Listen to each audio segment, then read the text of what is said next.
ব্যবস্থা করবেন। আপনারা যারা এই মাহফিলে বসেছেন, আপনারা যে এখানে বসেছেন, আপনাদের সেটার কোনো আওয়াজের উদারতায় বোঝা যাচ্ছে না আপনারা এখানে অনেকগুলা মানুষ আছেন। আমি আপনাদেরকে বলবো, এই যে এটার মধ্যে মানুষ ধান লাগায় নাই, ধান এর রোয়া যখন লাগাইছে, ধান লাগানোর পর দেখবেন 1 মাস পরে অথবা 1 সপ্তাহ পরে কিছু রোয়া রোদের হাড়ের মধ্যে লাইগা, রোদের তাপ লাইগা এই রোয়াগুলো একটু জইলা যায়, যায় কি যায় না? মাঝখানে মাঝখানে আপনারা কিছু কিছু রোয়া লাগান না মুরব্বি, এটা কি বলে? খোয়া দেওয়া। আমার মনে হয় কিটা তাহির হিসাব যাওয়ার বাদে ওখান তুলে মানুষ গিন মরি গেছে। তা আপনারা একটু রোয়ার মতো আলি লাগায় যেভাবে, এভাবে একটু খোয়া দিয়ে সামনের দিকে আসবেন আর একটু আল্লাহ পাকের এসমে জাতের জিকির করবেন। পারবেন তো আপনারা? সবাই জবান খুলে আমার আল্লাহ পাক রব্বুল আলামিনের একটু এসমে জাতের জিকির করবেন আর একটু কষ্ট করে সামনের দিকে চাপ দিয়ে বসবেন। সবাই জিকির করে আল্লাহ আল্লাহ আল্লাহ আল্লাহ আল্লাহ আল্লাহ আল্লাহ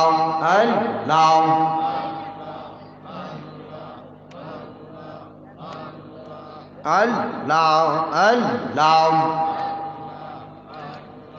জিকির কর জিকির কর জিকির কর মুমিনগণ, হায়রে জিকির কর মুমিনগণ। জিকিরেতে মাওলা রাজি আর রাজি নবী গণ। মারহাবা আল্লাহ আল্লাহ। জিকির কর জিকির কর জিকির কর মুমিনগণ, হায়রে জিকির কর মুমিনগণ। জিকিরেতে মাওলা রাজি আর রাজি নবী গণ। মারহাবা আল্লাহ আল্লাহ। হস্ত দিলা সে বিবারে, জিবা দিলা ডাকতে তারে, নয়ন দিলা দেখিবারে, তবু কেন অন্ধ মন। মারহাবা আল্লাহ আল্লাহ।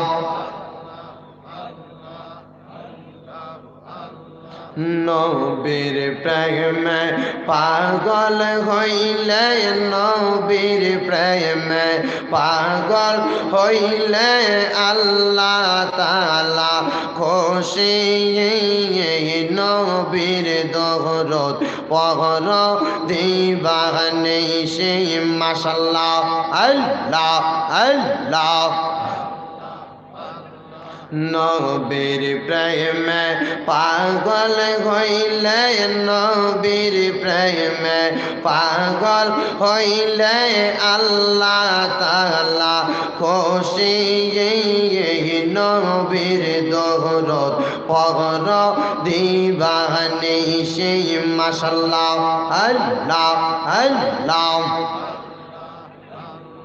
ওয়াসকুরুনি পাগল ছিল গো নবীর প্রেমে, দাঁত ভাঙ্গিল গো।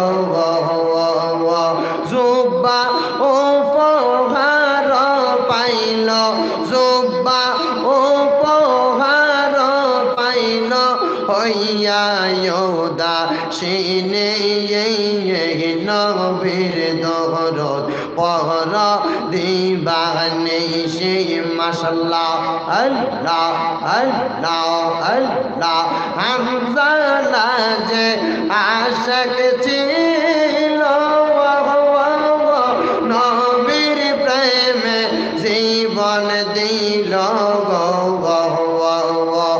অবশেষে গোসল পাইল, গোসল করাইল তারে ফেরেশতা রলে। নবীর দৌলত পহর দিবানে সে।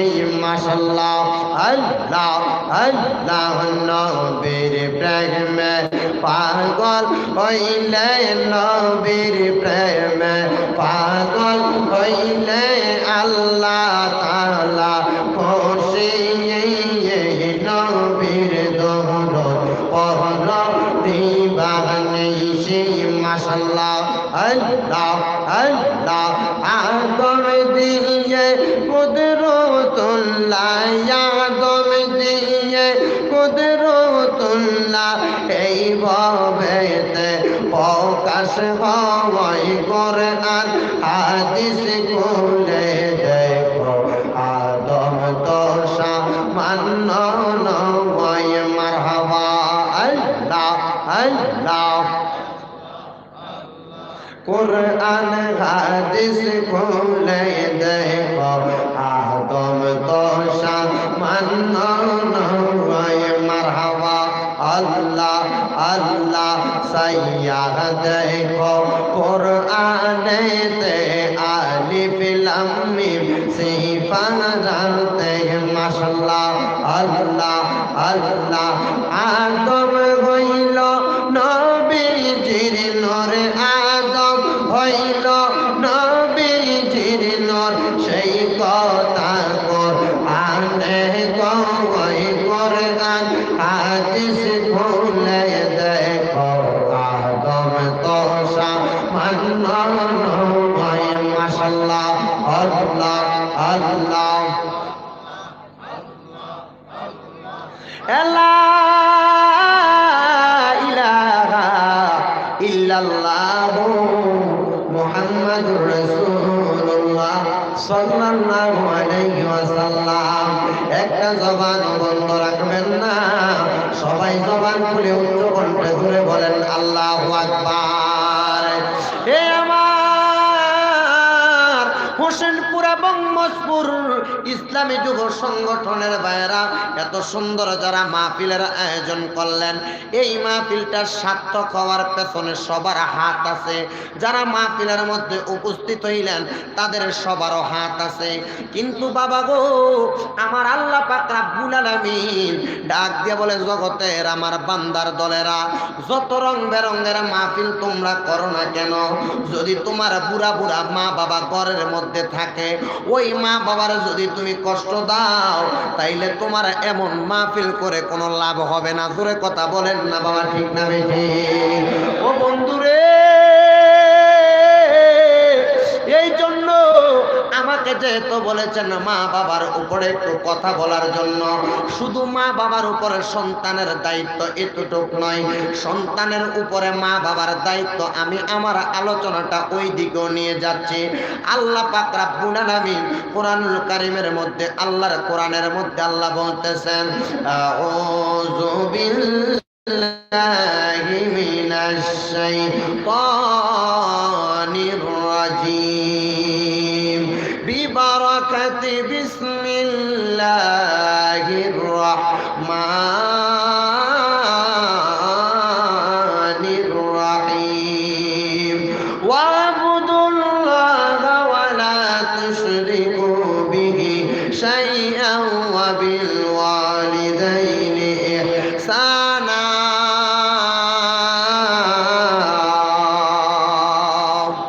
আল্লাহ ডাক দিয়ে বলে, ওয়া'বুদুল্লাহ, ও আমার বান্দার দল, তোমরা আল্লাহ পাকের ইবাদত করো, ওয়ালা তুশরিকু বিহি শাইআ, এবং তোমরা আল্লাহর সঙ্গে কোনো কিছুর মধ্যে শিরিক করবে না, আল্লাহর সঙ্গে তোমরা অংশীদারিত্ব করবে না। ওয়া বিল ওয়ালিদাইনি ইহসানা, এবং তোমরা তোমাদের মা বাবার সঙ্গে সদাচরণ করো, ভালো ব্যবহার করো। বাবার ওই মা বাবার সঙ্গে ভালো ব্যবহার তোমরা করবা। অনেক সন্তান ডাক দিয়ে বলে, হুজুর কোন মা বাবার সঙ্গে ভালো ব্যবহার করব? আমাদের আম্মা আব্বা তো অন্ধকার কবরে, আমাদের আম্মা আব্বা কবরে থাকলে গো আমরা কেমনে আমাদের মা বাবার সঙ্গে ভালো ব্যবহার করব? ও বন্ধু গো, মা বাবার সঙ্গে কবরে থাকলো তো আচরণটা ভালো করার একটা ব্যবস্থা আমার আল্লাহ আমার নবীর মাধ্যমে দেখাইয়া দেয়।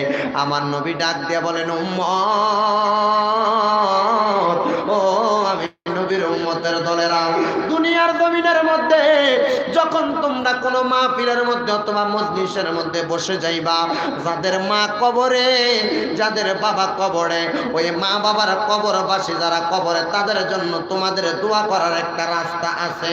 বনু সালমা গোত্রের একটা লোক আইসা মসজিদে নববীর মধ্যে আমার নবীর কাছে ডাক দিয়া বলেন, ইয়া রাসূলুল্লাহ, ইয়া হাবিবাল্লাহ, নবীজি, ও মায়ার নবী, আপনার কাছে আমার একটা আবদার হইল। ইয়া রাসূলুল্লাহ, আমার মা বাবা কবরে, আম্মা আব্বার ইন্তেকাল করার পরে আমি সন্তানের মা বাবার উপরে কোনো দায়িত্ব আছে কিনা আপনি নবী আমাকে বলে দেন। বর্তমান জামানার মধ্যে অনেক মানুষ তো বলে আম্মা আব্বা মারা যাওয়ার পরে, জানাজা দেওয়ার পরে তাদের জন্য দোয়া করা যাবে না, এমন ফতুয়াবাজি করতেছে। শুধু তাই নয়, আম্মা আব্বা ইন্তেকাল করার পরে তাদের জন্য যে 4 দিন আর 40 করার পরে গরিব দুঃখী মানুষদেরকে খাবার খাওয়ানো হয়, এটাকেও বেদাত ফতুয়া দিচ্ছে রে বাবারা। না না না, এই কাজগুলা করা যাবে না। আমার নবীকে মুসলিম শরীফের 2য় খণ্ড 314 নম্বর পৃষ্ঠার 2551 নম্বর হাদিসের মধ্যে নবী আমার বলতেছেন, তোমাদের মা বাবার ইন্তেকালের পরে সন্তানের উপরে কিছু দায়িত্ব রয়েছে। ইয়া রাসূলুল্লাহ, নবী গো, মা বাবার ইন্তেকালের পরে সন্তানের প্রতি কোন দায়িত্বগুলো রয়েছেন? আমার নবী বলেন, আসসালাতু আলাইহিমা, তোমরা তোমাদের মা বাবার জন্য দোয়া করবা, ওয়াল ইস্তিগফারু লাহুমা, এবং তোমরা তোমাদের মা বাবার জন্য ক্ষমা প্রার্থনা করবা। ইয়া রাসূলুল্লাহ, আম্মা আব্বা ইন্তেকাল করার পর আমরা সবাই দোয়া করি, তাইলে কি আমাদের আম্মা আব্বার কবর জান্নাতের বাগানো হবে নাকি? আমার নবী ডাক দিয়ে বলে, যদি তুমি সন্তান তোমার মা বাবার জন্য নেক নিয়তে খাসভাবে দোয়া করো, আমার আল্লাহ পাক তোমার দোয়ার কারণে তোমার আম্মা আব্বার কবরের আযাব মাফ করে দিবেন। জবান খুলে উচ্চ কণ্ঠে জোরে বলেন সুবহানাল্লাহ। অনেক ছেলেরা ডাক দিয়া বলে, হুজুর, আমার মা কবরে, আমি আমার মায়ের খেদমত করার কোনো রাস্তা আছে নাকি কবরে যাওয়ার পরে? হ্যাঁ, সন্তান মা ইন্তেকাল করেছে, তুমি মনে করবা তোমার মা বাবার প্রতি কোনো দায়িত্ব নাই। আমার নবী শিক্ষা করাইয়া দেয়, আম্মা আব্বা ইন্তেকাল করার পরে অবশ্যই তুমি সন্তানের দায়িত্ব হইল আম্মা আব্বার জন্য দোয়া করা। জবান খুলে উচ্চ কণ্ঠে জোরে বলেন আল্লাহু আকবার। বর্তমান জামানার চাইতে আরো অনেক আগে আল্লাহ পাকের একজন ওলি ছিলেন, যে ওলিটার নাম হইল জুনায়েদ বাগদাদী রহমতুল্লাহি আলাইহি। জুনায়েদ বাগদাদীর জামানার আরো অনেক আগে একজন ওলি ছিলেন, যিনার নাম হইল হযরতে হাতেম আসম রহমতুল্লাহ আলাইহি। হাতেম আসম রহমতুল্লাহ আলাইহি, উনি একদিন ওনার আম্মার সামনে বসে আছেন। আম্মার সামনে বসে বসে ডাক দিয়ে বলেন, মা, আমি আপনার কাছে বসে থাকার উদ্দেশ্য আপনি মা আমাকে আদর যত্ন করবেন এটা নয়। বলে, বাবা তুমি কেন আমার সামনে বসে রইলা?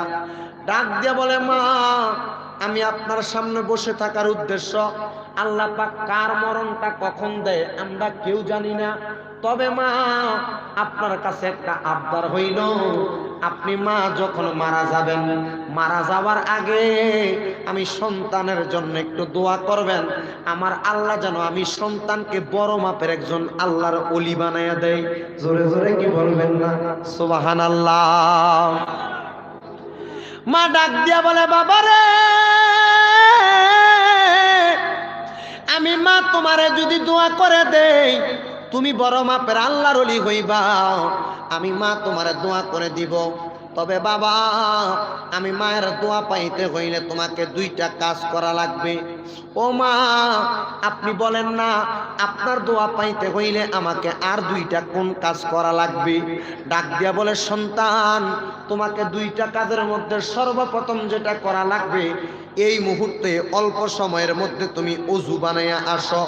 2 নাম্বার, ওযুটা বানাইয়া আসার পর আমি মা যেই জায়গার মধ্যে নামাজ পড়ব, তুমি ওই জায়গার মধ্যে নামাজ পড়ার জন্য দাঁড়ায়া যাও।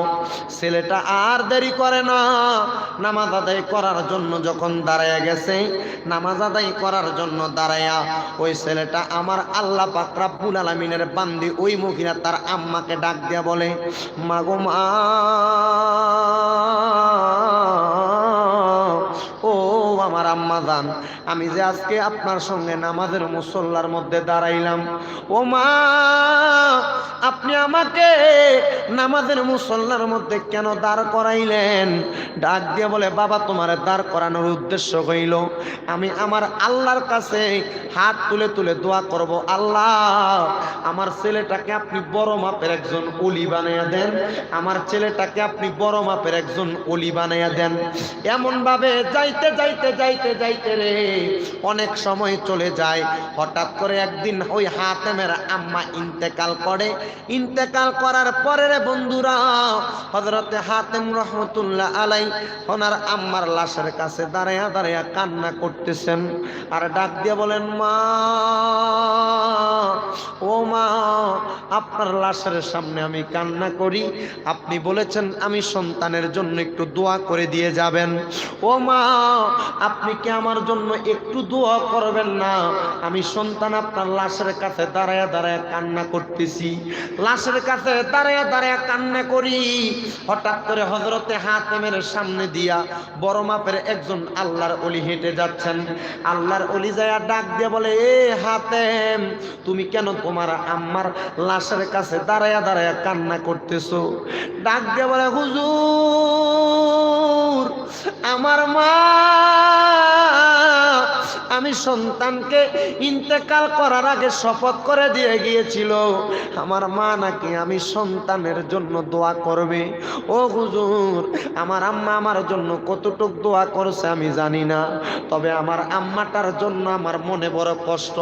হুজুর আমার মা কি জান্নাতি না জাহান্নামী? আমার আম্মা কবরে কেমন অবস্থায় থাকবে আমি সন্তান একটু জানতে চাই। এ বাবারা, অনেক মানুষ এখানে বসে আছেন, অনেক মানুষ দাঁড়িয়ে আছেন, কারোর কাছে কোনো আক্ষেপ নাই, আকাঙ্ক্ষা নাই যাদের মা বাবা কবরে, একটু জবানটা খুলে একটু অন্তরের মধ্য থেকে আপনি আপনার মা বাবার জন্য দোয়া করবেন। কিন্তু বাবারে, যাদের মা বাবা এখনো পর্যন্ত বেঁচে আছে, আল্লাহর কসম এই মাহফিল থেকে যাওয়ার পরে আম্মা আব্বার কদম ধরে ধরে আম্মা আব্বার কাছে দোয়া প্রার্থনা করবা। হুজুর কেন আম্মা আব্বার জন্য দোয়া প্রার্থনা করতে হবে? নবী আমার ডাক দিয়ে বলে, উম্মত আমার শুনে নাও, যখন তোমরা তোমাদের মা বাবার জন্য দোয়া করো, আমার আল্লাহ পাক রব্বুল আলামিনের কাছে তোমার এই চোখের মণিকোটার মধ্য থেকে একটা মাছির মাথা পরিমাণ পানি ছেড়ে দাও, আমার আল্লাহ পাক রব্বুল আলামিন ওই পানিটা মাটিতে পড়ার আগে তোমার আম্মা আব্বার কবরের আযাব মাফ করে দেয়। জবান খুলে জোরে জোরে বলেন না সুবহানাল্লাহ। মা বাবার কবরের আযাব মাফ করে দেয় সন্তানের একটা ফোঁটা পানির কারণে। ওই ছেলেটা মায়ের লাশের সামনে দাঁড়িয়ে দাঁড়িয়ে দোয়া করে, মা ও মা আপনি মা এখন অন্ধকার কবরের যাত্রী, আমি মা কেমনে আপনার জন্য দোয়া করব? আল্লাহর ওলিটা ছেলেটাকে ডাক দিয়ে বলে, এ হাতেম শুনে নাও, তুমি যে এই জায়গার মধ্যে দাঁড়াইলা, তোমার মায়ের লাশের খাটিয়া তোমার সামনে বলে, হুজুর হ্যাঁ, তোমার মায়ের লাশের খাটিয়াটার সামনে দাঁড়ায়া দাঁড়ায়া তুমি সন্তান কান্না করবা না, কারণ আমার নবী বলেছেন কোনো মা কোনো বাবার জানাজার নামাজ যদি তার সন্তান নিজে পড়ায়, আল্লাহু আকবার বলে তাকবীরে তাহরিমা দিয়া নামাজের মধ্যে দাঁড়ায়া যায়, আল্লাহর হাবিব বলেন আসসালামু আলাইকুম ওয়া রাহমাতুল্লাহ বলে সালামটা শেষ করতে দেরি আমার আল্লাহ পাক রব্বুল আলামিন তার মার জীবনের গুনাহ মাফ করে দেয়, তার বাবার জীবনের গুনাহ মাফ করে দেয়। জবান খুলে জোরে বলেন আল্লাহু আকবার। ছেলেটা ডাক দিয়ে বলে, হুজুর ও হুজুর গো, আমার আম্মার জীবনের গুনাহকে আমার আল্লাহ মাফ করবনি, আমার আব্বার জীবনের গুনাহকে আমার আল্লাহ মাফ করবনি। আমার মনটা চাই আমি আমার আল্লাহ পাক রব্বুল আলামিনের কাছে আমার মা বাবার জীবনের গুনাহ ক্ষমা প্রার্থনা করব। বাইরা রে, ছেলেটা তার মার জানাজার লাশটার সামনে নিয়ে হযরতে হাতেম হাতেমকে ডাক দিয়ে বলেন, হুজুর আপনি আমার পেছনে দাঁড়িয়ে যান, আমি আমার আম্মা জানের জানাজার নামাজ পড়াবো। আল্লাহর ওলি ডাক দিয়ে বলে, বাবা গভীর রাত্রি হয়ে গেছে, এই রাত্রবেলা তো তোমার আম্মার জানাজার নামাজ আমরা দুইজন মানুষ এক এক আদায় করতে পারবো না। ও বাবা আগামীকালকে সকালবেলা আমরা তোমার আম্মার জানাজার নামাজ পড়াবো, তোমার আম্মার মরা লাশটা তোমরা একটা জায়গার মধ্যে রেখে দাও, আসো আমরা আগামীকালকে ফজরের নামাজের পরে তোমার আম্মার জানাজার নামাজ পড়াবো। এই নিয়ত করে ছেলেটার মায়ের লাশটাকে একটা মসজিদের কাছে রাইখা আল্লাহর ওলি হযরতে হাতেম রহমতুল্লাহ আলাই এবং ওই ছোট্ট বাচ্চাটা মায়ের লাশটা যখন কাছে দিয়া রাখছে রে বাবা, মায়ের লাশটা রাইখা ছেলে ডাক দিয়ে বলে, হুজুর আমি আমার মায়ের লাশটা পালাইয়া কোনো জায়গার মধ্যে যাব না।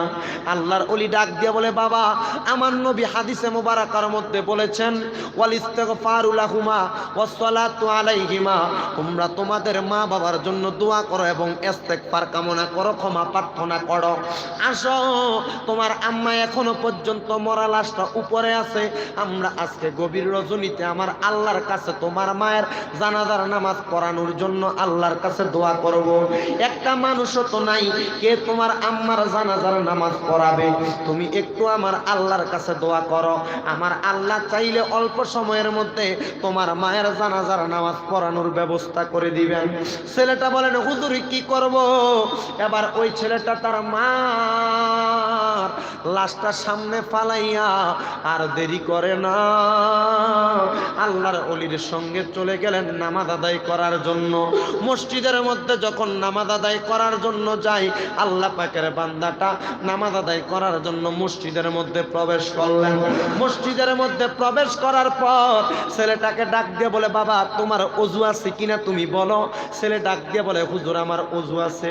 ও বাবা আমি তোমার কাছে একটা কথা জানতে চাই, যদি তোমার ওযুই থাকে তুমি কি তাহাজ্জুদ নামাজ পড়তে পারো নাকি? বলে, হুজুর তাহাজ্জুদ নামাজটা কি?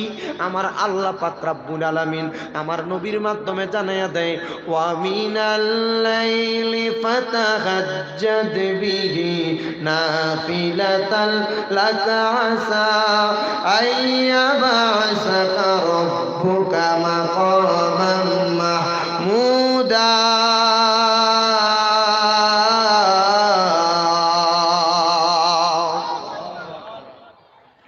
আল্লাহ বলেন, ওয়া মিনাল লাইলি ফাতাহাজ্জাদ বিহি, ও নবী আপনি রাতের কিছু অংশ তাহাজ্জুদের নামাজ আদায় করেন।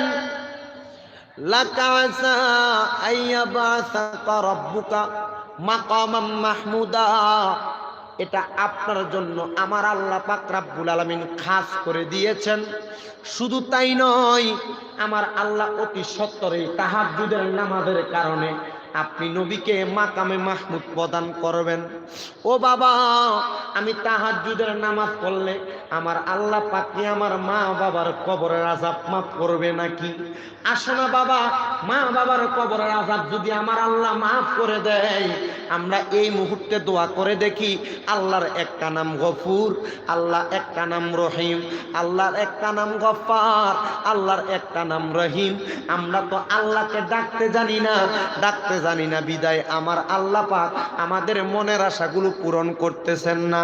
সবাই একটু জবান খুলে জোরে জোরে আমার আল্লাহকে ডাক দেন আর পড়েন, মাওলা তোমায় ডাকতে জানি না, বলেন মাওলা তোমায় ডাকতে জানি না, ডাকার মতো ডাকলে মাওলা কেমনে শোনে না, বলেন মাওলা তোমায় ডাকতে জানি না, বলেন মাওলা তোমায় ডাকতে জানি, হায়রে ডাকার মতো ডাকলে মাওলা কেমনে শুনে না, বলেন ডাকার মতো ডাকলে মাওলা কেমনে শুনে না।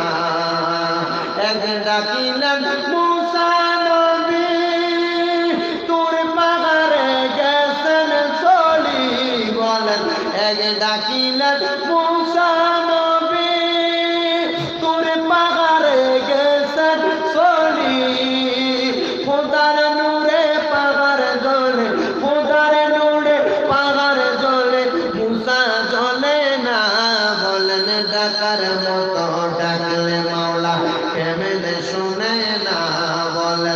মাওলা তোমায় ডাকতে জানি না, বলেন মাওলা তোমায় হায়রে ডাকার মতো ডাকলে মাওলা কেমনে শুনে না, বলেন ডাকার মতো ডাকলে মাওলা। আরেকে ডাকলেন ইব্রাহিম নবী, তার ডাকেতে সারা দিলেন আগুনেতে ফেলি, বলেন এক ডাকিলেন ইব্রাহিম নবী, ওরে তার ডাকেতে সারা দিলেন আগুনে ফেলি। আরে আগুনে হইল ফুল বাগিচা, আগুন হইল ফুল বাগিচা, নবী তো জ্বলে না রে, ডাকার মতো ডাকলে মাওলা কেমনে শুনে না, বলেন মাওলা তোমায় ডাকতে জানি না, বলেন মাওলা তোমায় হায়রে ডাকার মতো ডাকলে মাওলা কেমনে শুনে না, বলেন ডাকার মতো ডাকলে মাওলা। জবান খুলে ধরে বলবেন না আল্লাহু আকবার। আমার বাবারা রে, ছেলেটা ডাক দিয়ে বলে হুজুর কি করব, আসো বাবা তাহাজ্জুদের নামাজ পড়ি, তোমার মায়ের জন্য দোয়া করি। হুজুর তাহাজ্জুদের নামাজ পড়বার লাইগা হুজুরের গলার গামছা অথবা চাদরটারে নিয়ে নামাজের মুসল্লা হিসেবে বিছাইছেন। ছেলে বলেন হুজুর আমি নামাজ পড়বো কিভাবে? এবার ছেলেটার কথা শুই না আরেকটা নামাজের মুসল্লা ওই জায়গার মধ্যে বিছানো হইল। যখন নামাজের মুসল্লা বিছাই, এক রাকাত করে 2 রাকাত নামাজ আদায় করা হয়, 2 করে 4 রাকাত নামাজ আদায় করা হয়। ছেলেটা নামাজের মধ্যে কেরাত পড়তেছেন, সূরা পড়তেছেন, আর চোখের পানিগুলো পালায়া পালায়া কাঁদতেছেন। ছেলেটা ডাক দিয়া কয় হুজুর আমি নামাজ পড়তে পারি না। বাবা কেন? হুজুর আমি নামাজে দাঁড়াইলে আমার মায়ের জন্য চোখ ভাঙ্গা ভাঙ্গা পানি আসে, আমি নামাজে দাঁড়াইলে আমার মার জন্য কান্না চলে আসে, আমার মা কবরে আমি কেমনে নামাজের মধ্যে দাঁড়াবো? ও হুজুর লাশটা বাহিরে পড়ে রইছে, অনেকদিন তো মা যখন ঘরে থাকতো আমি সন্তান আল্লাহর কোরআন রাত্রবেলা তেলাওয়াত করতাম, আমার মা জননী আমি সন্তানকে ডাক দিত আমি আসি কিনা খবর নিত। হুজুর আজকে নামাজ পড়ি আমার মা, আমি সন্তানকে একটা বার আমি সন্তানের নাম ধরে ডাক দেয় না। ও হুজুর আমি সন্তানের মনে বড় কষ্ট, আমি সন্তানের মনের ভিতরে বড় দুঃখ, আমার মা নিয়ে আমি সন্তানের জন্য একটু দোয়া করে গেল না। সন্তান ডাক দিয়া বলে ও হুজুর আপনার আমার মায়ের জন্য একটু দোয়া করেন। আসেন আমিও দোয়া করি, কিন্তু দোয়া করব কেমনে? আমার আম্মার জন্য দোয়া করতে গেলে আমার চোখের পানি বারবার চলে আসে। আল্লাহ পাকের বান্দাটা তাহাজ্জুদের নামাজ পড়ে কান্না করতে করতে করতে করতে ওই মসজিদের একটা কর্নারের মধ্যে ঘুমায়া গেছে। ঘুমের মধ্যে স্বপ্ন দেখে রে কে জানি আইসা ওই বাচ্চাটাকে ডাকতেছে, হে বাবা তুমি বুঝি এখনো ঘুমাও? তোমাকে আল্লাহ পাকের একজন বন্ধু বলতেছেন না ঘুমানোর জন্য, তোমার মায়ের জন্য দোয়া করবার জন্য, তুমি ঘুমাইও না। ও বাবা তুমি তোমার মায়ের জন্য দোয়া করো। ছেলেটা হঠাৎ করে ঘুম থেকে সজাগ হয়, সজাগ হইয়া লক্ষ্য করে দেখে ওই ছেলেটার সামনে তার মাটা যখন ডাক দিয়ে বলে ও আম্মা আপনি না মারা গেছেন, আপনি কেন এই জায়গার মধ্যে? ছেলের আম্মা ডাক দিয়ে বলে বাবা আমি মা এমনি এমনি তোমার কাছে না, আমার আল্লাহ পাক রব্বুল আলামিন আমি মাকে একটা হালত দান করেছেন, আমি মাকে এমন একটা সুরত দান করেছেন যেই সুরতটা লইয়া আমি মা তোমার কাছে আসতে পারবো। বাবা রে আয় আয় আয়, আমি মা তোরে একটু দোয়া করে দিয়া যাই। এবার সন্তানটার মাথার মধ্যে আম্মা জানে হাত বুলিয়া বুলিয়া দোয়া করে, ও বাবা তোমার জন্য খাস করে দোয়া করা হয়েছে, তুমি এই জায়গার মধ্যে থাইকা তোমার আম্মার জন্য একটু বেশি করে দোয়া করবা। আম্মা ঠিক আছে দোয়া করব। ও মা আপনি আমার জন্য দোয়া করেন কিনা? মা বলে বাবা তোমার জন্য দোয়া করা হয়েছে। এই কথা বলে হঠাৎ সন্তান চক্ষু খুলে দেখে তার মাটা তার চোখের সামনে নাই। একবার দুইবার তিনবার চারবার করে কান্না করে, কান্না করতে করতে ছেলেটা নামাজের সিজদার মধ্যে পড়ে গেছে। আল্লাহ আমার মা বলেছে আমার মায়ের জন্য বেশি বেশি করে দোয়া করার জন্য, কিন্তু আমার মা তো কবরে, আমার মায়ের জন্য আমি কি দোয়া করব? আল্লাহ আমার মা কি জান্নাতি না জাহান্নামী, আমি একটাবার আমার মাকে দেখতে চাই। আজকে এই হোসেনপুর এবং মজপুর ইসলামী যুব সংঘের ভাইয়েরা, আজকে কোন ভাইয়ের জানি মা নাই, আজকে কোন ভাইয়ের জানি বাবা নাই। অনেক ভাই আছে তাদের মা বাবা দুইজন কবরে। অনেক এই সংঘের অনেক ভাইয়েরা আছেন বিদেশের জমিনে, তাদের মা বাবা ফালাইয়া বিদেশের জমিনে বড় কষ্ট করতেছেন। বাবা রে, তোমার খবর কেউ নেয় না, নিবে কিভাবে? তোমার মা কবরে, তোমার বাবা কবরে, আম্মা আব্বা কবরে, তাইকা তোমার খোঁজ খবর নিবে কেমনে?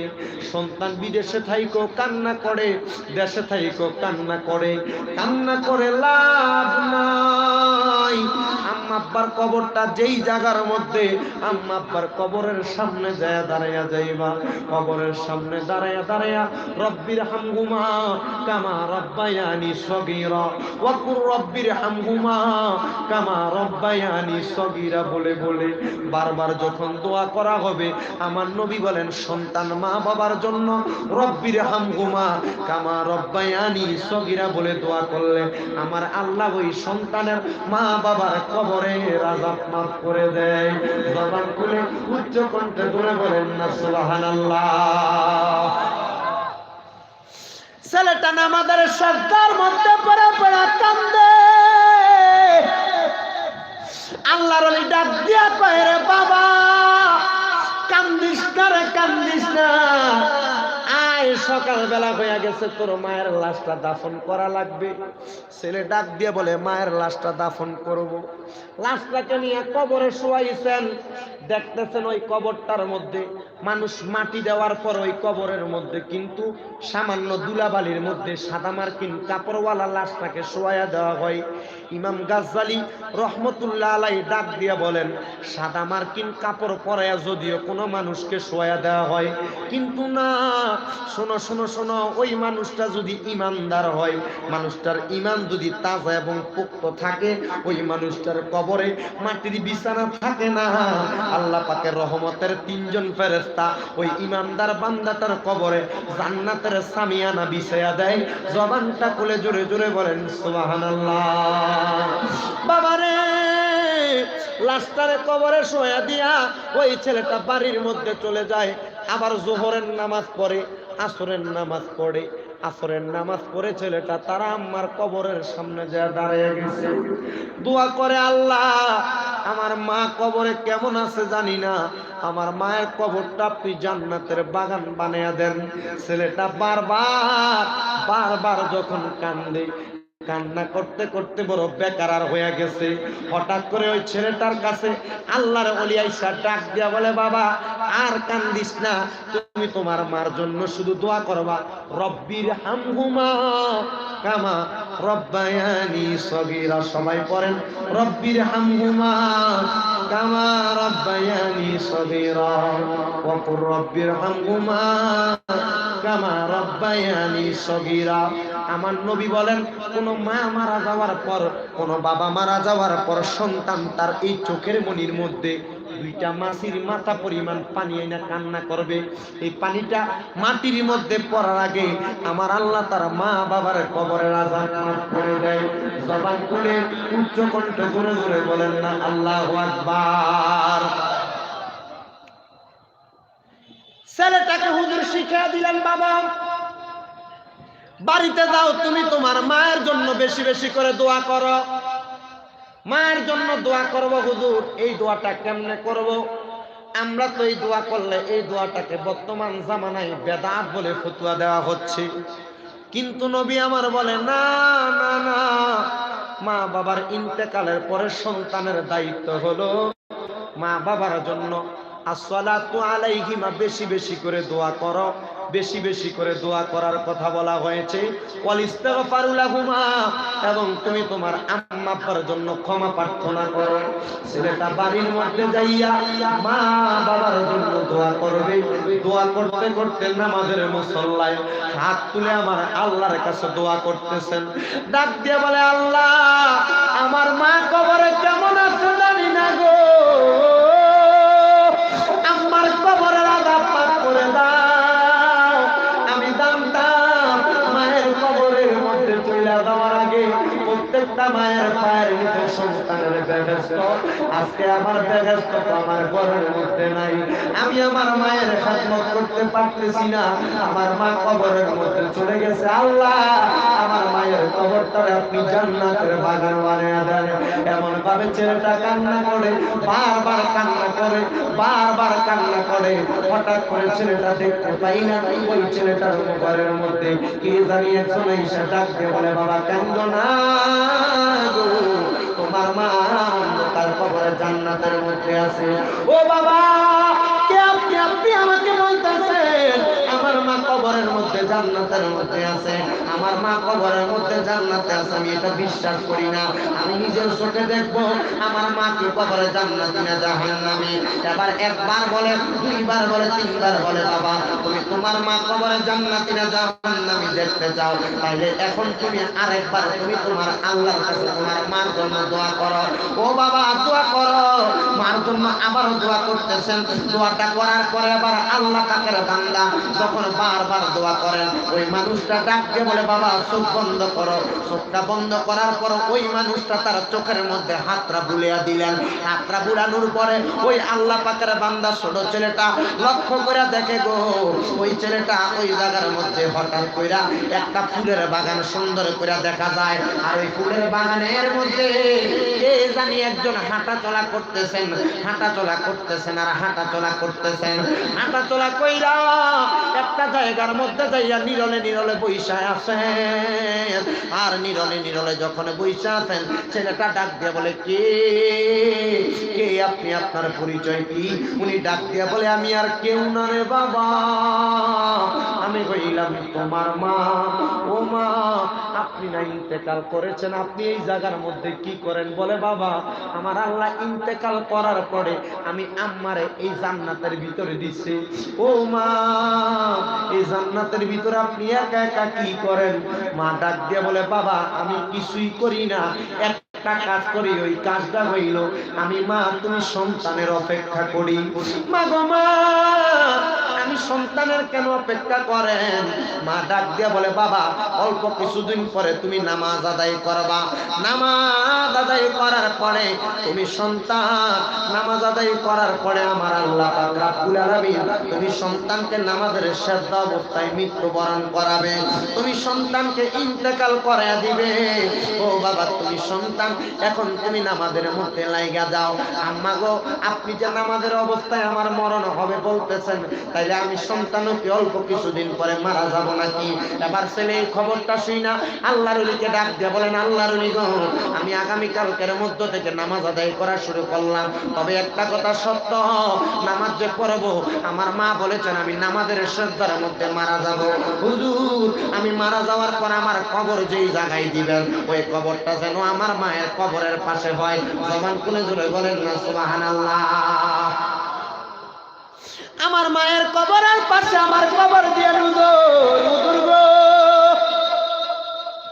ছেলেটা একদিন দুই দিন যায়, ছেলে আল্লাহর কাছে দোয়া করছে, আর আমার আল্লাহ পাক রব্বুল আলামিন ছেলেটা দোয়া করার কারণে তার মাকে জান্নাতি বানিয়ে দিছে।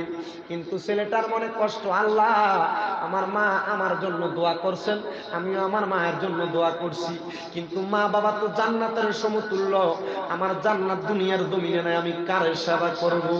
এই জন্য একজন আশেক ডাক দিয়ে বলে, ওরে মা যার বেঁচে নাই তার মতো দুঃখী নাই, মা যার বেঁচে নাই তার মতো দুঃখী নাই, খালা ফুফু মায়ের মতো না,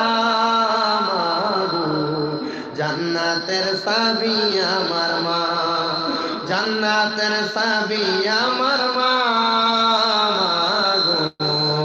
জান্নাতের চাবি আমার মা। ছেলেটা বারবার কান্না করতেছে, তার মা তাকে জান্নাত থেকে একটা এলান করে দিয়েছেন, বাবা তোমার মরণটা হবে নামাজের মুসল্লার মধ্যে। আম্মা কিসের নামাজ? বাবা ওই নামাজটা হচ্ছে তাহাজ্জুদের নামাজ। তাহাজ্জুদের নামাজ পড়লে আল্লাহ পাক রব্বুল আলামিন ওই নামাজের সিজদায় তোমার ইন্তেকাল করাবে। একবার দুইবার তিনবার এমন ভাবে 7 দিন পর্যন্ত ছেলেটা নামাজ পড়তেছেন। ওই ছেলেটা নামাজ পড়তে পড়তে আল্লাহর কাছে বলেন, আল্লাহ, আমার মা তো বলেছেন আমি নামাজের সিজদার মধ্যে মারা যাব। ও আল্লাহ, আমি আর কিভাবে মারা যাব? এটা তো আমি এখনো দেখি না, কিন্তু নামাজের সিজদায় যে মারা যাব এটা আমি বিশ্বাস করি, এটা আমি মানি। ও আল্লাহ, আমাকে একটা বার আমার আম্মা জানের সাথে দেখা করার, সাক্ষাৎ করার সুযোগ করে দেন। আল্লাহর পক্ষ থেকে আওয়াজ আসছেন, ও সন্তান, তুমি তো তোমার মার সাথে অতি সত্বর সাক্ষাৎ করবে। কখন? যখন তোমার আম্মা জান এই দুনিয়ার জমিনের মধ্যে থাকা অবস্থায় তোমার আম্মা জানের কবরের মধ্যে তুমি চলে যাইবা। ওই কবরে যাওয়ার পর আল্লাহ জান্নাতের মধ্যে তোমার আম্মার সাথে তোমার দেখা করিয়ে দিবে। ছেলেটা বারবার বারবার নামাজ পড়তেছেন, কিন্তু ছেলেটা মারা যায় না। আবারও নামাজ পড়েন, আবারও মারা যায় না। হঠাৎ একদিন আল্লাহর ওলির কাছে যায় ডাক দিয়ে বলেন, হুজুর, আমার মা তো বলছে আমি নামাজের সিজদায় মারা যাব, কিন্তু এখন তো আমি মারা যাচ্ছি না। হুজুর, আমি কখন মারা যাব আর কখন আমি আমার মার সাথে সাক্ষাৎ করব? কেউ মরতে চায় না, লাখ লাখ টাকা খরচ করে আইসিইউর মধ্যে চলে যায়। আবার এই ছেলে বলতেছে আমি আমার মার সঙ্গে দেখা করার জন্য মারা যাব। আমার মা কোথায় আছে আমি দেখবো, আমি আমার মার সাথে সাক্ষাৎ করব। ওই ছেলেটা আল্লাহর ওলির কাছে এসে যখন কথা বলেন, আল্লাহর ওলি বলেন, বাবা তোমার ওযু আসেনি? হুজুর, ওযু আছে, তবু আমি আরেকবার ওযু করতে চাই। ঠিক আছে বাবা, যাও তুমি ওযু করো। ছেলেটা ওযু করার জন্য যখন গেছে, ওযু করে আবার নামাজ পড়ার জন্য আসছে। নামাজের একটা যায় নামাজ আল্লাহর ওলি ছেলেটাকে বিছিয়ে বলেন, বাবা এই জায়গার মধ্যে তুমি নামাজ আদায় করো। ছেলেটা যখন নামাজ আদায় করার জন্য দাঁড়াইলেন, 2 রাকাত নামাজ আদায় করেছেন, 3 রাকাত নামাজ আদায় করেছেন, 4র্থ রাকাত নামাজ আদায় করার জন্য প্রথম সিজদা দিয়েছেন। যখন দ্বিতীয় সিজদা দিবে, দেওয়ার পর ছেলেটা আল্লাহু আকবার বলে সিজদার মধ্যে গিয়ে পড়ে সুবহান রাব্বিয়াল আলা, সুবহান রাব্বিয়াল আলা, সুবহান রাব্বিয়াল আলা। ছেলেটা এই দোয়াটা পড়তে পড়তে যখন এই তাসবিহটা পড়তেছেন, সুবহান রাব্বিয়াল আলা বলে সিজদার মধ্যে গেলেন, ওই ছেলেটা হঠাৎ করে তার সুবহান রাব্বিয়াল আলা বলার শব্দটা বন্ধ হয়ে গেছে।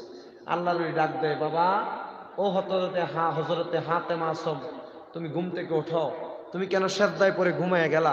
ছেলে কোনো কথা বলে না। আবার ডাক দে, এ বাবা হাতেম ওঠো, তুমি যে নামাজের সিজদায় ঘুমায় গেলা। ছেলে ওঠে না। আবার ডাক দে, এ বাবা হাতেম, নামাজের সিজদার মধ্যে যে তুমি ঘুমায় গেলা। ছেলে এবারও ওঠে না। বাবা ওঠো না কেন? যা ছেলেটাকে মাথার মধ্যে ধরে ডাক দেওয়া হয়েছে, এ বাবা তাড়াতাড়ি ওঠো। ছেলেটার মাথার মধ্যে ধরতে দেরি, ছেলেটা ডান দিকে কাত হয়ে পড়ে গেছে। আল্লাহর ওলি বুঝতে দেরি হয় নাই, এই ছেলেটা ইন্তেকাল করেছেন। ইন্না লিল্লাহি ওয়া ইন্না ইলাইহি রাজিউন। আসসালামু আলাইকুম। ইন্তেকাল যখন করলেন, আল্লাহর ওলিটা তার জানাজার নামাজ পড়ানোর জন্য কাফন দাফনের ব্যবস্থা করলেন। নামাজের সিজদার মধ্যে যখন পড়ে গেছেন বাবা, নামাজের সিজদার মধ্যে তার মরণ হয়ে গেছে। নামাজের সিজদার মধ্যে যখন মরণ হয়, ওই ছেলেটা আমার আল্লাহর কাছে ডাক দিয়ে বলেন, আল্লাহ গো, ও আল্লাহ, আমি নামাজের সিজদার মধ্যে পড়ে গেলাম, কিন্তু আমার পাশে যে ছেলেটাকে আমি দেখলাম নামাজের সিজদার মধ্যে পড়ে আছে, ওই ছেলেটাও তো আপনার কাছে কান্নাকাটি করেছে। আল্লাহ, তাকে আপনি কেন নামাজের সিজদার মধ্যে মরণ দিলেন? একবার দুইবার এই কথা বলার পরে ওই আল্লাহ পাকের বন্ধুটা ছেলেটাকে জানাজার নামাজ পড়ানোর জন্য কাফন দাফন দিয়া ওই ছেলেটার জানাজার নামাজ পড়াবে। সকাল হয়ে গেছে, কিন্তু কোনো মানুষ নাই। কিন্তু গভীর রাতে আমার আল্লাহ পাক পুরা এলাকার মানুষকে স্বপ্ন দেখা দিছে, হে জগৎবাসীরা, তোমরা যদি বর্তমান জামানার বড় মাপের একজন আল্লাহর ওলির সঙ্গে সাক্ষাৎ করতে চাও, বর্তমান জামানার বড় মাপের একজন মুজাদ্দিদের সঙ্গে দেখা করতে চাও, তাইলে তোমরা আগামীকালকে সকালবেলা তোমাদের এলাকার মসজিদের সামনে চলে যাইবা। ওই জায়গার মধ্যে একটা লাশের জানাজা হবে। ওই লাশটা হইল জামানার সবচাইতে বড় একজন মুজাদ্দিদ। ওই লাশটার সামনে যাইবা এবং ওই লাশটার জন্য তোমরা সবাই দোয়া করবা, এবং ওই লাশটার সামনে যাইয়া দোয়া কইরা ওই লাশটার জানাজার নামাজ পড়া লাশটারে মাটি দিয়া কবর দিয়া তার জন্য দোয়া করে চলে আসবা। সকালবেলা আল্লাহর ওলি বলেন আমি জানাজা পড়ার জন্য আর কাকে ডাক দিব? কেউ তো নাই, আমি একা একা ছেলেটার জানাজার নামাজটা পড়ি, কোনো মানুষ যেহেতু নাই। কিন্তু মজার বিষয় হইল কি জানেননি বাবা, ওই ছেলেটা যখন লাশটা মারা গেছে, একা একা যখন তার জানাজা নেওয়ার জন্য আল্লাহর ওলি দাঁড়ায় গেছে, পিছনের দিকে তাকায়া দেখে রে হাজার হাজার মানুষ ওই ছেলেটার জানাজার নামাজ পড়বার লাগা ওই মসজিদের সামনে আসতেছেন।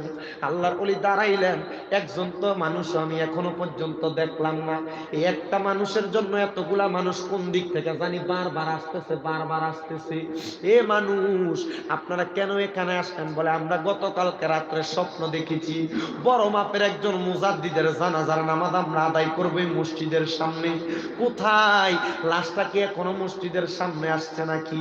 এবার আল্লাহ পাকের বান্দা কই এই যে দেখা যায় লাশটা, লাশের মুখ থাইকা যখন কাফনের কাপড় সরাইছে, কাফনের কাপড়টা সরাইয়া দেখে ওই লাশটা কোনো সাধারণ লাশ না, ওই লাশটা মুস্কি হাসি দিয়া তার কাফনের ভিতরে লুকাইয়া রইছে। কাফনের কাপড়ের ভিতরে যখন লাশটা, সবাই বলে এই মুজাদ্দিদের কথাই তো আমরা শুনলাম, গতকালকে রাত্রে তো এর জানাজা পড়ার জন্য আমাদেরকে বলা হইল। ও জগতের মানুষ, তোমরা কেন আসলা? কে তোমাদেরকে গতকালকে রাত্রে বলেছে? বলে কেউ বলে নাই, আমরা গতকালকে রাত্রবেলা যখন নামাজ পড়ে আসার নামাজ পড়ে ঘুমাইছি, ঘুমানোর পরে আমাদেরকে নামাজের শ্রদ্ধার মধ্যে যখন আমরা গেছি, ওই ঘুমের পরে আমার আল্লাহ পাক রব্বুল আলামিনের একটা পয়গামের আওয়াজ আমাদের ঘরের কাছে আসছে। আইসা ডাক দিয়ে বলে গো ও জগৎবাসী, তোমরা যেই জায়গার মধ্যে আসো গো, তোমরা জানো নি তোমাদের এলাকায় বড় মাপের একজন মুজাদ্দিদ ইন্তেকাল করেছেন, ওই মুজাদ্দিদের জানাজার নামাজ কি তোমরা পড়বা না? এই এলাকার মানুষ, অনেক মানুষ হযরতে ফুলতুলি সাহেব কেবলা সহ এলাকার অনেক বড় বড় আল্লাহর ওলিদের অনুসরণ অনুকরণ আপনারা করে থাকেন, কিন্তু বাবারে ওই আল্লাহর ওলিদেরকে হারানোর পরে বর্তমান জামানায় এই দরবার ওই দরবারের ফিতনা ফাসাদ লেগে আছে, মস্তকের দ্বন্দ্ব লেগে আছে, বিভিন্ন রকমের দ্বন্দ্ব বিদ্বন্দ্ব লেগে আছে। কিন্তু আগের জামানার আল্লাহর ওলিটা এমন দ্বন্দ্ব বিদ্বন্দ্ব করতেন না। এক একজনের ইবাদত, এক একজনের ইবাদত নিয়ে পার্শ্ববর্তী হয়ে থাকতেন। আল্লাহর ওলি ছোট্ট বাচ্চাটা কোনো দিন পর্যন্ত কারোর কাছে বলে নাই ছেলেটা আল্লাহর ওলি হইছেন, ছেলেটা কারোর কাছে বলে নাই সে বড় মাপের ওলি হইছেন, কিন্তু আমার আল্লাহ কুদরতিভাবে সবাইকে জানাই দিতেন ছেলেটা মারা গেছে, ছেলেটা বড় মাপের ওলি। জোরে জোরে বলবেন না সুবহানাল্লাহ। আল্লাহ যখন তাকে জানাইয়া দিলেন, সবাই আসছে জানাজা পড়ার জন্য, কিন্তু ডাক দিয়ে বলে আপনি কে? এই ছেলেটার জানাজা পড়ানোর জন্য দাঁড়াইলেন? বলে আমি হইলাম এই ছেলেটার রক্ষক। আপনি কেন এই ছেলেটার সামনে দাঁড়াইলেন? উনি একজন মুজাদ্দিদ, এই ছেলেটার জানাজা আপনি পড়াইবেন? বলে হ্যাঁ আমি পড়াবো। ঠিক আছে, আপনি এই ছেলেটার জানাজা পড়াইবেন, এটার কোনো নিয়ম কোনো কারণ আপনি জানেন কিনা? হ্যাঁ আমি জানি। বলে তাইলে আপনি আপনার এই ছেলেটার জানাজা পড়ান। তবে শোনো, আমি জানাজা পড়াবো কথা সত্য, এই ছেলেটা মরার আগে বলছে তার মরার পর একটা ওসিয়ত হইল, এই ছেলেটার মরার পরে তার লাশটা যেন তার মার কবরের পাশে দিয়া দাফন করা হয়। আর কোনো ইচ্ছা নাই, ছেলেটার ইচ্ছা তার মার কবরের পাশে তাকে যদি দাফন করা হয়, আম্মার সঙ্গে কবরে যাওয়ার পর তার একবার সাক্ষাৎ হবে। কোথায় সাক্ষাৎ হবে? কোনো জায়গায় নয়, তার আম্মার সঙ্গে তার সাক্ষাৎ হবে জান্নাতের মধ্যে। জবান খুলে ধরে ধরে বলেন না সুবহানাল্লাহ। এবার সবাই বলে যেহেতু এই ছেলেটা ওসিয়ত করে গেছে তার মার কবরের সামনে তাকে দাফন করার জন্য, সে তার আম্মার সঙ্গে সাক্ষাৎ করবে। আসেন আমরা সবাই জানাজার নামাজ পড়ি। সবাই জানাজার নামাজ পড়ছে, জানাজার নামাজটা পড়া ওই ছেলেটার কাফন দাফন কইরা জানাজার নামাজ পড়া তাকে দাফন করার জন্য মার কবরের কাছে নিছে। কবরের কাছে নিয়া যখন ছেলেটারে কাফন দাফন করিয়া যখন দাফন করা হইল, ওই ছেলেটারে কবরের মধ্যে শোয়াইছে বিসমিল্লাহি ওয়া আলা মিল্লাতি রাসূলিল্লাহ, বিসমিল্লাহি ওয়া আলা মিল্লাতি রাসূলিল্লাহ, বিসমিল্লাহি ওয়া আলা মিল্লাতি রাসূলিল্লাহ বইলা যখন কবরে শোয়াইছে, বাঁশের চাটাইগুলো দিছে, বাঁশগুলা দিয়া মানুষ মাটিগুলা হাতের মধ্যে নিয়ে বলতেছে মিনে মিনহা খালাকনাকুম ওয়া ফিহা নুঈদুকুম ওয়া মিনহা নুখরিজুকুম তারাতান উখরা। বইলা যখন দোয়া করছে গো, দোয়া কইরা ছেলেটারে যখন কবরে শোয়া দিয়া সবাই যার যার যেমন বাড়িতে চইলা গেছে, কিন্তু যেই ব্যক্তি জানাজা পড়াইছে ওই আল্লাহর ওলিটা আল্লাহর কাছে ডাক দিয়া বলেন, আল্লাহ এই ছেলেটার জানাজার নামাজ তো আমরা পড়াইলাম, কিন্তু মাবুদ এই ছেলেটার জানাজাটা পড়ানোর পরে আমার জানতে বড় ইচ্ছা হয় ছেলেটা মরার পরে কি তার মার সঙ্গে একবার দেখা হয়েছে নি। ও আল্লাহ এই ছেলেটা কি জান্নাতের ভিতরে তার মার সাক্ষাৎ পাইছে নি? বাবারা আমার যখন এই ছেলেটার জন্য আল্লাহর ওলি কাঁদতেছে, সবাই কান্না করে। মুজাদ্দেদরে দেখলাম তো দেখলাম, ইন্তেকাল করার পরে দেখলাম এখনো পর্যন্ত আর এই মুজাদ্দেদের সাক্ষাৎ আমরা পাবো না, আর আমরা মুজাদ্দিদরা সাক্ষাৎ পাবো না। এ বাবারে, এবার সব মানুষ জানাজার নামাজ পড়িয়া বাড়িতে যাওয়ার পরে একবারে স্বপ্ন দেখে, সবার মনে ইচ্ছা এই ছেলেটা মারা গেছে, আগে ইচ্ছা ছিল কবরে যাওয়ার পর তার মার সাক্ষাৎ পাবে, এখন জানি ছেলেটা তার মার সাক্ষাৎ পাইছেনি। সবাই আল্লাহর কাছে বলে, আল্লাহ এই ছেলেটা তার মার সাক্ষাৎ পাইছেনি, একবার আমাদেরকে দেখার ব্যবস্থা করেন, একবার আমাদেরকে দেখার ব্যবস্থা করেন। সবাই যখন নামাজের মধ্যে পইরা পইরা সাজদার ভিতরে কাঁদতাছে, বারবার বারবার কান্দে। যখন কান্দে আর কান্দে, সবাই রে ঘুমের ঘরে স্বপ্নে দেখায় একটা জান্নাতের বাগানে একটা ছোট্ট বাচ্চা এবং একটা মহিলা দাঁড়ায়া দাঁড়ায়া কথা বলতেছেন। কথা সুবহানাল্লাহ। জিজ্ঞাসা করে, আপনারা দুইজনকে